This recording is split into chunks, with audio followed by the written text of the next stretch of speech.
How do you learn how to learn? Because, my friends, it is one thing to learn a thing, and it's an entirely different thing to learn how to learn all things. And if that wasn't confusing enough, I'm going to show you a very weird book. There's a little guy looking at you. He's got some thick-ass glasses, and his name is Charlie Munger. This is Poor Charlie's Almanac. This is actually a reprint, an abridged version put out by Stripe Press, but the original version was this big-ass blue book that I paid $130 for on like a used bookstore in maybe 2013. And it is probably the book that improved my overall thinking the most. It's one of those things where the first thing that introduces you to a new concept is sort of the most important thing, because if you didn't consume that, you wouldn't have gone down the rabbit hole. For a lot of people, a book like 4-Hour Workweek by Tim Ferriss was that for their pathway into entrepreneurship. I know it was for me. But when we think about how to learn and how to actually acquire the skill of learning, it is something that I struggled with for quite some time. In my early 20s, I always felt like I was kind of banging my head against a wall or a ceiling in my own cognition almost of how can I get better at things? And why do I have to learn the same lesson in a different field? Why can't I just like translate some of the lessons I learned over here to this field and speed up my ability to learn? And it really was because I was fundamentally approaching the skill of learning incorrectly. So in my early 20s, I would think, if I just read a lot of books, I can figure out how the world works, and then I can go into the world and work the world, right? I can understand theoretically, then go in and practice and just sort of execute and get the results that I want to get out of my life. And it doesn't really work that way because knowledge has a decay curve that you apply to it, right? So facts have half-lives, much like something that's radioactive. And the half-life of facts is highly dependent on what the fact is. So let me give you an example. So let's say you have a fact like, I'm going to go into my world as a content creator. Let's say the fact is it's 2019 and someone says TikTok is the best platform to be on for short form video and you can grow an incredible audience there. Factually, that is objectively true at that point in time. Absolutely it was. I can speak from firsthand experience, and the data would also show that just objectively that was the best place to be. I'd consider that a true fact.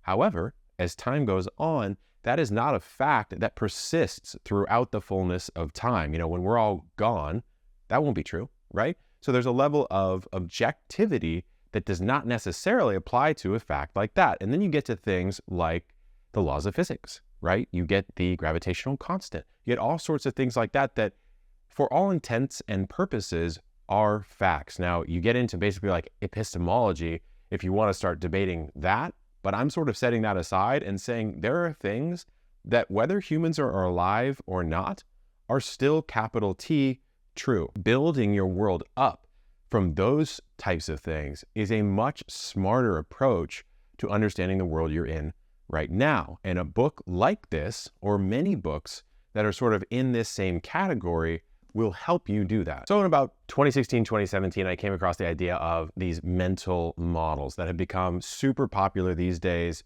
There's like 5 to 10 books about them, and everyone has probably seen a YouTube video here or there about all these different mental models. Some might be the Pareto principle, 80-20 principle, that's another word for it. Or Occam's razor, the simplest answer is probably the right answer. Or Hanlon's razor, which says something like, never attribute to malice what could be attributed to stupidity. So there's these sort of bits and bobs of worldly wisdom, as it's called, that are sort of maxims and are true to a degree. They're sort of like they're like worldly maxims that are true to a degree. They're not true all the time, but if you layer enough of them on top of one another, it kind of gives you a good picture. And so the way that someone like Charlie Munger would approach the world is he would say, if I can collect and understand these mental models, some principles from economics, some principles from mathematics, some principles from biology, like if you, for example, understood the math and science of how viruses spread and the viral coefficient R naught, all that sort of stuff,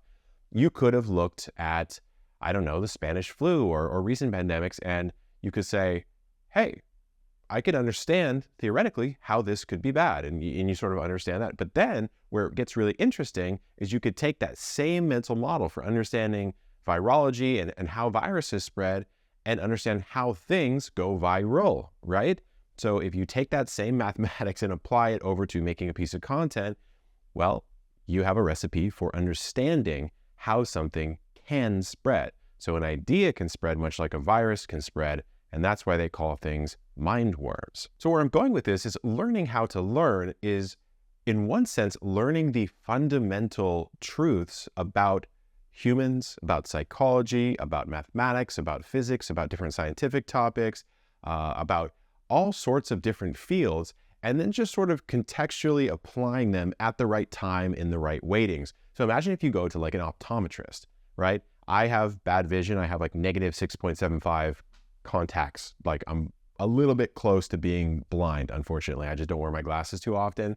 And you know, when you go into an optometrist, they'll put this big thing next to your face and they'll flip all these little lenses and they'll say, is it better with 1 or 2, 4 or 5, 5 or 6? And I personally always feel like they're trolling me because sometimes I can't tell the difference and I'll make them go back and forth like 7 times and then I'll finally make a decision. And I can tell in the tone of their voice that they actually think I made the wrong decision based on what they think my vision should be, which throws me off and puts me into a deep emotional state of vulnerability. But that's a story for another video. So what I'm getting at here is that it's much like that. When you're looking at a situation, if you have yourself armed in your mind with mental models, with ways of thinking about the world that have proven to be useful for you in the past, you don't just use one of them when you're making a decision or analyzing a situation. You're layering on all these different lenses. You're saying, well, winners tend to take all in this particular situation. That kind of goes to more of a Pareto principle style model, or an 80-20 principle where 20% of the input is responsible for 80% of the output. A lot of different ways you can look at that one. But when you think about that, go, okay, cool. Well, that's one lens to look at this through.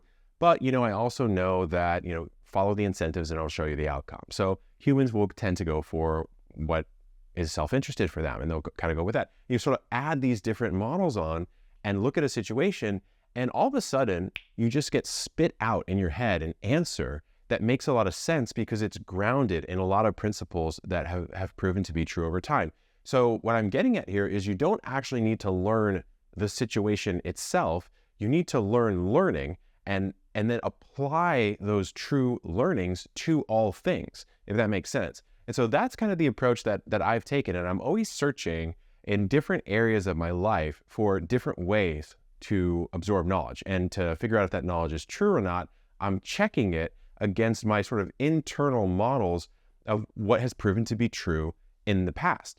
So sometimes I'll have a miss and I'll have to update my models. I'll be like, like that really did not correspond to everything that I've understood in the past. So it happened though. So something is off about what I'm understanding. And this is kind of interesting. It kind of frees you up from the ego and the sort of humanness of making a mistake, right? If you make a mistake, oh, I must be stupid, I must be silly, or I'm just a dumb person. Well, the truth is, no, you're not. I mean, how could you know something you don't know? You can't, right? And so if you make a mistake, it's simply that something within you spat out the wrong answer, and you can fix that, right? Maybe it's something that's more emotional in nature. You're more prone to, I don't know, get hot-headed or something. That's a different equation, again, for a different video. But if it's a mistake of logic, then the answer is clearly out there. If someone else can get the right answer, then certainly you can as well. And so what I'm trying to say here is, if you consume good sources of knowledge, like a book like this, I think is quite wise.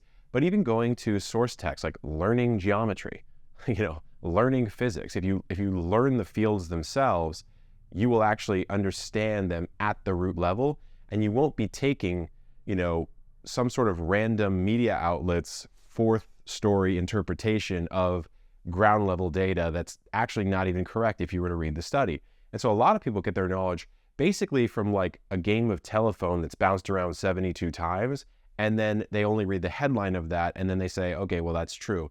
And that's just not a very smart way to live. If you want to make good outcomes and be able to think well, you kind of have to dig a little bit deeper and go into the sources of where everyone is getting all that stuff that shows up in the news and go, actually, when you look at the study, it doesn't really say what the news is having it say. There's actually a really good mental model about exactly this. It's called Gell-Mann amnesia. And the idea there is that when you, let's say, I'm a gardener, right? I make gardening videos on the internet. I know quite a bit about gardening. when I read a gardening article that's, let's say, a major newspaper puts out, I go, I mean, it's pretty accurate, but they made this mistake and this isn't quite exactly how it is. And then that's a little bit off and they used the wrong term there. And then I'll flip the page and I'll read an article on health insurance and I'll go, everything this person wrote is true and that's a real serious issue and I should really pay attention to it, forgetting that the very prior article that I read was inaccurate because I knew the field. And so if you know the field, you'll apply much more rigor to the article. If you don't know the field, you just magically forget that people can make mistakes and you just assume what you're reading is perfectly true. And that's really never the case. So some musings today for you before I head out on a little trip. I'm going up to Seattle to go to a gardening show. Check this book out, guys. I'll put it in the video description. I'll see you later.